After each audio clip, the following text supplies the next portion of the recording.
Our job at DreamWorks is just to tell the very best story that we can. Technology is critical for the filmmaking process. To us, it's at the core of what we do.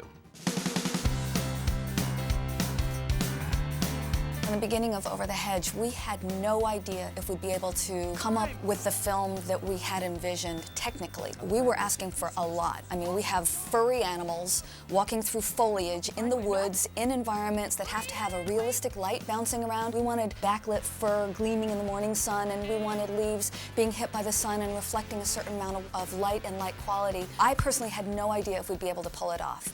Tim Johnson, one of the directors of the film, had a vision in mind to make the computer-generated images look as if they've been exposed on film. There's a certain latitude that film has when it renders reality, and we had to kind of try to duplicate that. I come from a 2D background, and as a painter, we just paint it in. We just put the light there. And I get onto this film, and they're like, no, we don't just put the light there. It's a very complicated mathematical process. And I was panicked. You know, I thought, how do we do this? Much like a cinematographer will craft with his instruments and his lights, we do the same thing in the computer. There really is kind of a painterly aspect to what we do, where we literally paint with lights to create the subtle variations in tone and color. And that really is done on a light-by-light basis by the artist. Each character is kind of caringly, lovingly crafted and lit in each shot. Lighting in this movie is, you know, unbelievable. When we finished our animation on the sequence and we started seeing the lighting dailies come back, you just watch it like... Over the Hedge is unique to other animated features in that we have more cute fuzzy critters than anybody. There's such an appeal to the characters. They are so lovable, they're so squishy.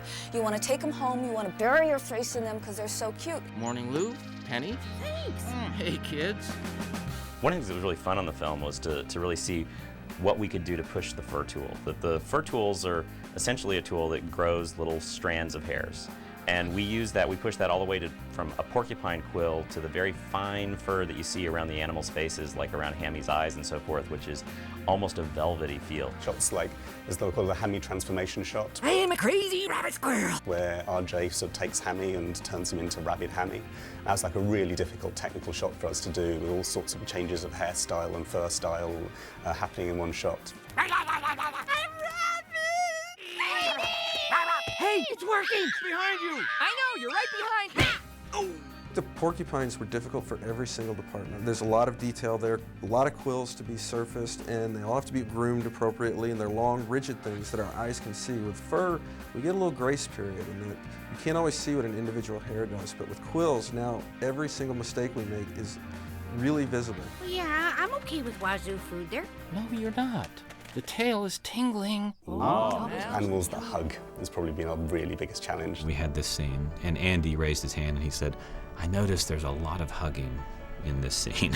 I was like, is this problem, is it too sentimental and sappy for you? Is that the issue? He's like, no, it's just complicated technically to do. Whenever you have like two characters that are interacting, we basically have to go in there and do lots of work. It was such a problem we actually had to give the animators a quota for how many hugging shots they could do within any one scene. It's a very sort of emotional film, and you know, it's an important part of what the characters have to do, but it made us wince every time another hugging shot came up. It's a lot of work. Oh, come here. Yeah, that feels good, doesn't it? One of the things that, you know, we use sort of on the back end to sort of do all the processing is what we call the render farm. It is a huge bank of machines, servers that basically take the artist's instructions and convert them into images.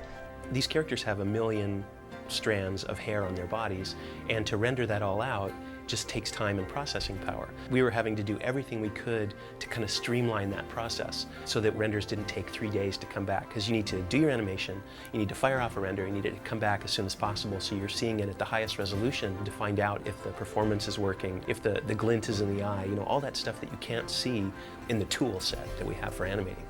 I want my spuddies. I love those things. We couldn't tell the stories as visually exciting as we are able to do today with the level of innovation and creativity were it not for the partnerships of HP and AMD. We really don't have to worry a lot about the technical limits. Almost any good idea in story, there is a way for us to execute. What we really pushed on Over the Hedge was the artistic vision, executing that in the best way we can. We don't have the technical challenges holding us back anymore. We can tell epic stories now, and we can tell stories with a lot of technological complexity. As we move on to newer films, finding ways to take that technology to a level where it's facilitating the story is the real challenge. At DreamWorks Animation, we really have a mandate to push the state of the art, to really be at the forefront of what is possible.